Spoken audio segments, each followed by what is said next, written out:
on my generation coming up is because we were told what goes on this house stays in this house.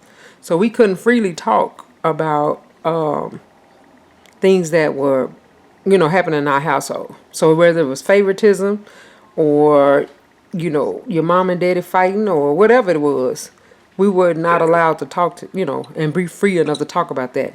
But I noticed that when I raised y'all, I never told y'all. I don't know. Do you ever recall me telling y'all, don't say what's going on in this house? No, because if you're doing it right, yeah, there should be none of that. Exactly. Like, you know what I'm saying? And I was very intentional about that. I was very intentional about not saying that to you guys because I felt like if I'm living a righteous life or I'm treating everybody's, there should good, be no reason to do all that. It shouldn't be a reason why you can't repeat what's going on in the house. Exactly. But I think like the old school, we were told that, and I think that when we were experiencing favoritism, like I feel like I'm the black sheep of the family.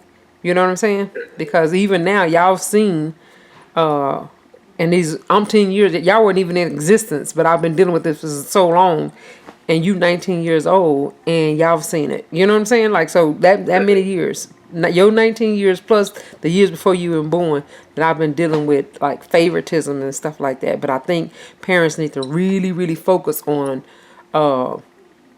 the part, not just the kids should respect the parents, but also parents are not supposed to provoke their kids to wrath. And I think that you create a feeling that's not so good for other siblings looking on. You know what I'm saying? Like you always favor this person, you always favor that person, so that doesn't feel good. Or even if you have 5 kids and you treat 4 of them right and you treat one wrong, that still sends a message, Yeah. And my thing about with that is like, okay, so if you can, even if like say I had I have 3 siblings, so when I'm being mistreated, or I'm being looked upon or made things feel difficult, even like holidays, and we go for holidays, how it is, and other people can see that, oh, that's wrong treatment. I feel like you become a part of that when you don't speak up. Because at this age, just grown age, you definitely know right from wrong. Because you guys know, you knew, definitely you, specifically you knew early, like, I don't want to say like 7, 8 years old, I think you started questioning. 6, 7, 8 years old, some in that area, you were always very aware of what was things that were going on. And I remember you questioning it. And I just kind of like went into that child state of, don't tell what's going on in this house, even though I hadn't been in the house forever. That stuff be so ingrained. Yeah. Even though I didn't ingrain it in you guys, it was ingrained in me. And so I never wanted to speak negatively concerning none of them, But I just kept saying in my head, and I know my grandmother, she would always say stuff like, it's just stuff that's happening in the world, but she was like, oh, keep on living, you're going to see, time will tell you. And that's what I leaned on, was the fact that, they'll grow up and they'll get to see. Because I didn't want to taint y'all vision of any adult that, that you guys could potentially be around. I just wanted y'all to see. But if I knew adult was... It be your own decision. Oh, that's a smart thing to do. Yeah, I want you to formulate your own decisions. Because isn't it like that? When you, as you adult now, you're a young adult now, you still have to formulate your own decisions about people and in this life. And it's important to be able to have those skills and say, oh, you know what? And then it can never be looked back and say, you know what? Nekey turned them against me. Or Nekey told them X, Y, and Z about me.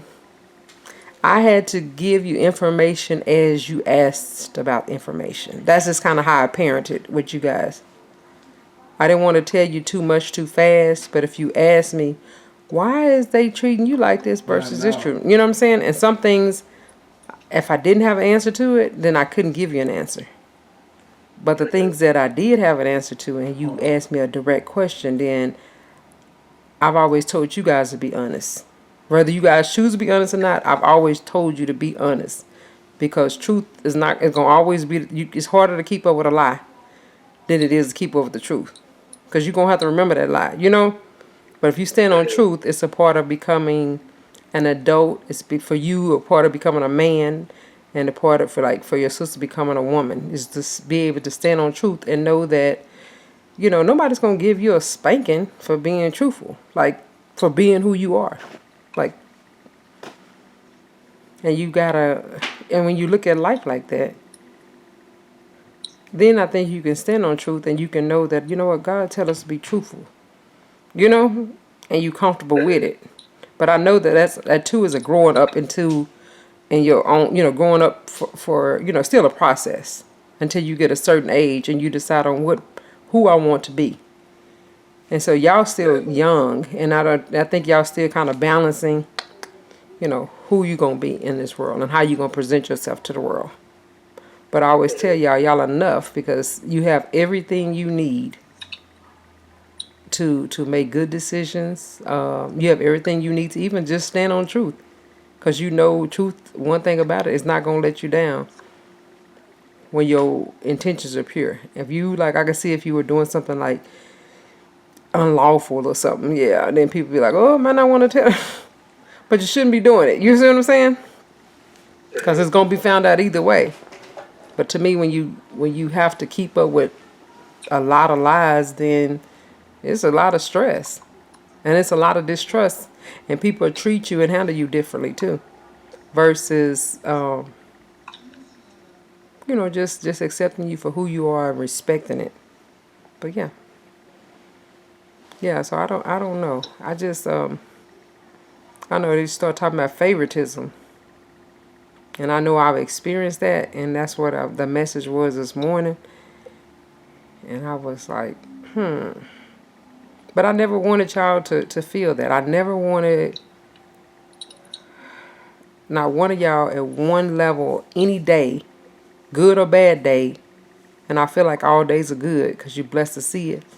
But I never wanted y'all to feel like I favored somebody over the other. I mean, you used to ask me that all the time. Do you remember that? You still be doing that. You still do that. Who's your favorite child? And I'm like, honestly, I don't have a favorite. I literally love all. I literally love all of y'all the same. I do, and it ain't nothing that I wouldn't do for you that I wouldn't do for your brother or your sister. So that's why I'm like, how do I show favoritism? Would you go to the puff party? I'm being serious. Do I really show favoritism? Because I really don't feel like I do. But all of y'all have at one point have said, that's your favorite. Yeah. And I was like, y'all would gang up in a minute. Like you and your brother say, Michaela the favorite. And I was like, no, she's just the youngest. And the reason why she the youngest is but you've been doing her down recently. I haven't been doing her down. I've always. Yes, you have. How?